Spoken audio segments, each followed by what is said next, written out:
皆さん、こんにちは。イービルメタルチャンネルへようこそ。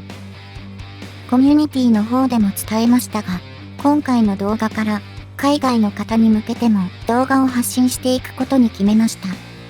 動画の内容は変わりませんが、テロップをつけると字幕をつけた時に文字が重なり見えにくくなるので、テロップはつけていません。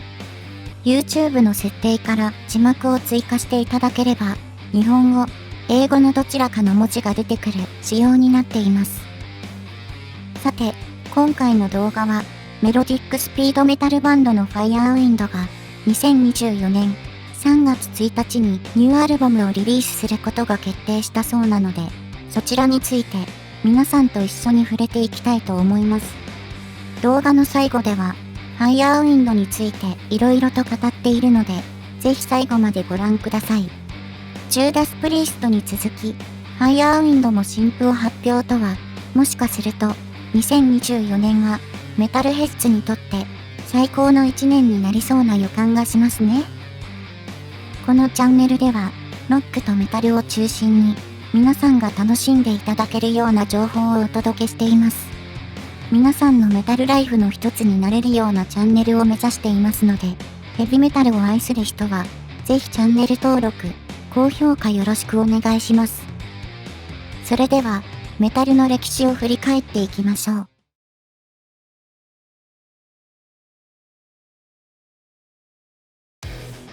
ファイヤーウィンドは、2024年3月1日、約3年半ぶりのリリースとなるニューアルバム、スタンドユナイテッドをリリースすることを発表。団結して立ち上がれ、アルバムのタイトル名だけで、どういったテーマのアルバムなのかが、すぐにわかりますね。さて、ファイヤーウィンドというバンドを知らない人のために簡単に説明しますと、ドリームイーブルやナイトレイジなど様々なバンドを掛け持ちしていた実力派ギタリスト、ガス G が中心となり結成されたバンドです。2005年以降は、ファイヤーウィンドに専念しており、2010年には、オジー・オズボーンの相方を務めたことで一躍有名となります。音楽的特徴は、70年代から80年代のハードロックやヘビメタルを基盤に、メロディック要素を加え、テクニカルで泣きの効いたギターを響かせるといった、しっかりとレジェンドたちの意志を受け継いだバンドとなっています。ガス G がギリシャ出身ということもあり、ギリシャを代表するヘビメタルバンドとして地位を確立しており、また、オジー・オズボーンの影響で、アメリカでも人気を博しています。そんな彼らが、ニューアルバムをリリースするに伴い、先行シングルを2曲公開しているので、まずは、1曲目のサルベーションデイを聞いた感想を述べていきます。彼らの代名詞でもある、70年代から80年代のハードロックとヘビメタルにメロディック要素を組み合わせた、ザ・王道のヘビメタルといった印象です。終盤には、ガス G の魅力あふれる泣きのギターソロが展開されており、良くも悪くも綺麗にまとまっている曲だなと感じました。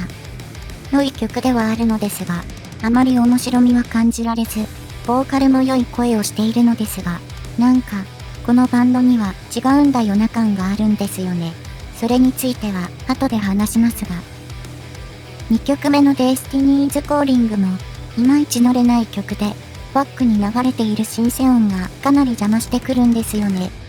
この曲もあまりパッとしない印象です。正直、2曲の先行シングルを聴いて思ったのは、インパクトや疾走感に欠ける、もっとギターをうならしてほしい、団結して今すぐ立ち上がるには、まだパワーが足りない、といった感じでしょうか。とはいえ、アルバムすべての曲を聴いていないので、何とも言えませんが、現段階だと、無難なアルバムに終わりそうな気がします。ジャケット写真からしても、可もなく不可もなくなアルバムに、ありがちな雰囲気をしているんですよね。駄作ではないが名盤でもない。でも、良盤ではあるといった一番面白みに欠けるつまらないアルバムにならないことを祈ります。私的には、不安が残る本作ですが、ニューアルバムについて、ガス G はこのように話しており、今、世界は、どんどんバランスを失ってるように思える。環境災害、パンデミック、戦争、そういったものが地球上の至るところで猛威を振るっていてね。そういう時代には、人々がお互いに争うんじゃなくて、歩み寄ることが今まで以上に大切になってくるんだ。アルバムタイトルには、俺たちがテーマにしたことが現れている、と話しています。本作が記念すべき10枚目のスタジオアルバムということもあり、バンドの純粋な熱意がこもっており、また、ガスジンも、これまで以上に歌詞作りに関与しているそうです。彼らの熱いメッセージのこもったニューアルバム、スタンドユナイテッド、期待して待ちましょう。さて、ここからは余談なのですが、ファイヤーウィンドは、正統派ヘビメタルバンドで、決して悪いバンドではなく、実力派で、曲のクオリティもものすごく高く、優れたバンドに間違いはないのですが、どうも、いまいちインパクトに欠け、突き抜ける何かが足りないように感じるんですよね。そこで、一体何が足りないのかを考えたところ、正統派なヘビメタルサウンドと、メロディック要素の組み合わせと泣きのギター、これはいいんですよ。でも、そこに、王道なボーカリストの歌声が乗ると、あまりにも真面目な音楽になりすぎて、つまらなく感じてしまうんですよね。ファイヤーウィンドには、もっとメロディックにキラキラと燃え上がってほしいので、男性ボーカリストより、女性ボーカリストが歌った方が、より綺麗に、あでやかに燃えるはずなんですよ。ガス G の華麗なるギターと、色気ある女性の歌声が絡み合うことによって、きらびやかな炎が誕生しそうな気がするんですよね。なので、元アゴニストのボーカル、現アーチエネミーのボーカリストでもある、アリッサ・ホワイトグラズとガス G が組めば、王道ながらメロディアスに舞う最強のメロディックスピードメタルが生み出されるはずです。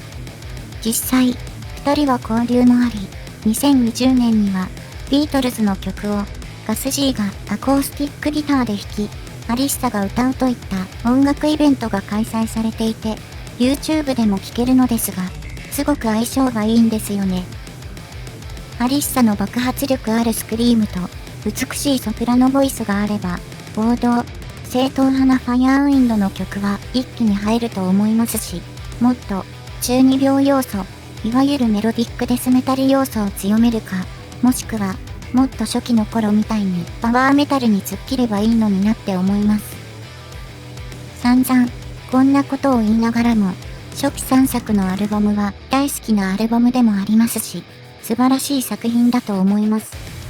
ファーストアルバムに関しては、似たり寄ったりな曲が多いですが、暑苦しく燃え盛る、気合の入ったアルバムですし、個人的に、サードアルバムは、私の視聴者さんの人に刺さりそうな気がするので、まだ聞いたことがない人はぜひ聞いてみてください。それでは、皆さん、良いメタルライフを。